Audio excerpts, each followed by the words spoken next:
Halo semua, salam sejahtera Malaysia. Tuan-tuan dan puan yang amat dihormati. Satu isu hangat yang saya nak kongsikan kepada anda hari ini. Satu lagi nama bekas Perdana Menteri yang boleh ditangkap. Mungkinkah bakal ditangkap? Nah, saudara-saudara, selepas Najib Razak yang juga bekas Perdana Menteri yang masuk penjara, terdapat satu lagi nama bekas Perdana Menteri yang boleh ditangkap. Mungkin sudah tular di media sosial berkaitan dengan isu Pulau Batu Putih. Tetapi saudara-saudara, terdapat satu perkongsian yang saya ingat dulu yang saya pernah baca, di mana ini melibatkan Tun Mahathir sebagai Perdana Menteri pada ketika itu. Dikaitkan dengan isu Pulau Batu Putih. Nah, adakah yang dinyatakan oleh satu pemimpin daripada kerajaan yaitu Azalina Othman yang berkata bekas Perdana Menteri boleh ditangkap jika enggan hadir RCI Batu Putih. Artikel ini saya ambil daripada BH Online. Dan yang menariknya saudara-saudara, tuan-tuan dan puan yang amat dihormati, saya melihat di dalam artikel ini perenggan terakhir menyebut nama Tun Dr. Mahathir Mohamad. Namun kerajaan PH ataupun Pakatan Harapan diterajui Tun Dr. Mahathir Mohamad pada ketika itu menarik balik permohonan membatalkan keputusan ICJ yang menganugerahkan bidang kuasa Undang-Undang Batu Putih kepada Singapura pada 28 Mei 2018.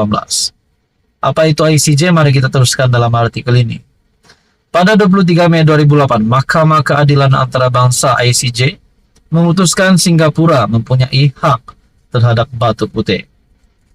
Manakala batuan tengah yang terletak kurang 1 km dari pulau itu milik Malaysia.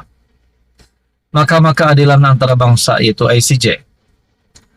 Namun, ICJ juga memutuskan hak milik Tubir Selatan kira-kira 4 km dari Batu Putih akan ditentukan mengikut persempadanan perairan negara yang menguasainya.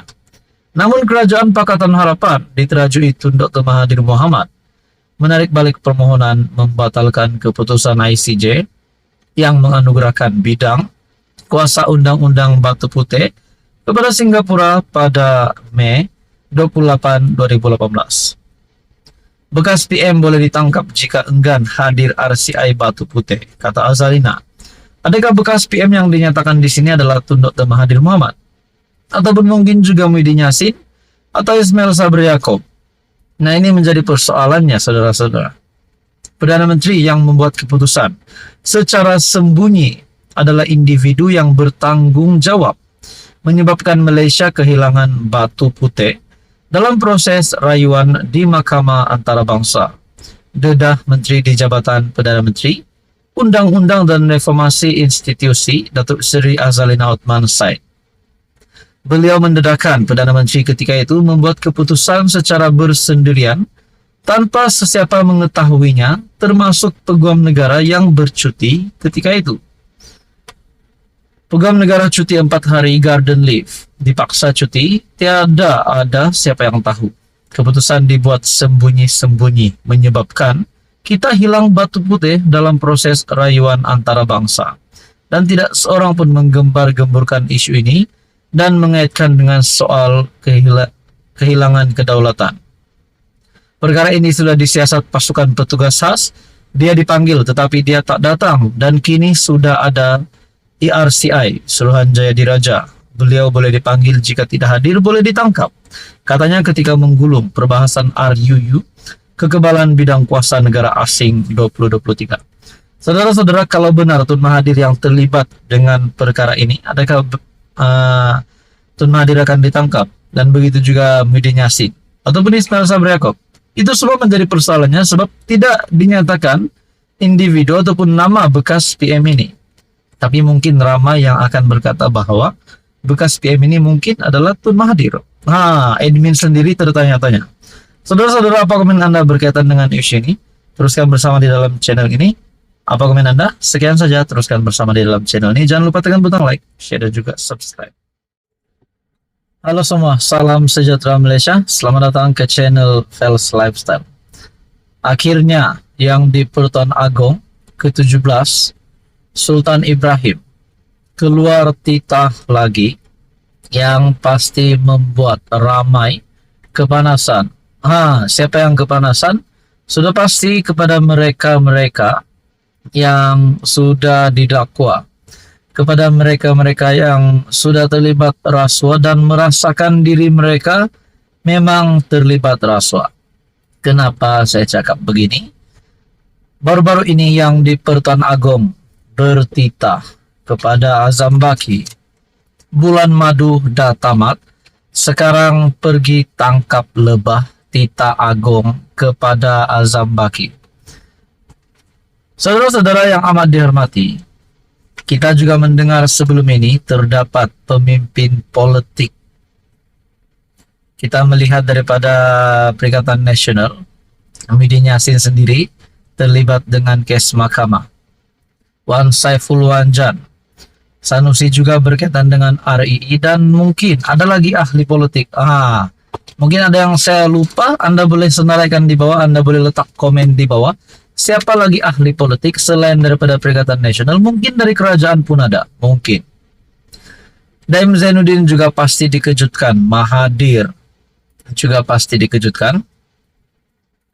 Muhyiddin Yassin, Sanusi, Hadi Awang, semua pasti digemparkan. Bahkan 30 lebih juta rakyat Malaysia digemparkan dengan titah Agong ini.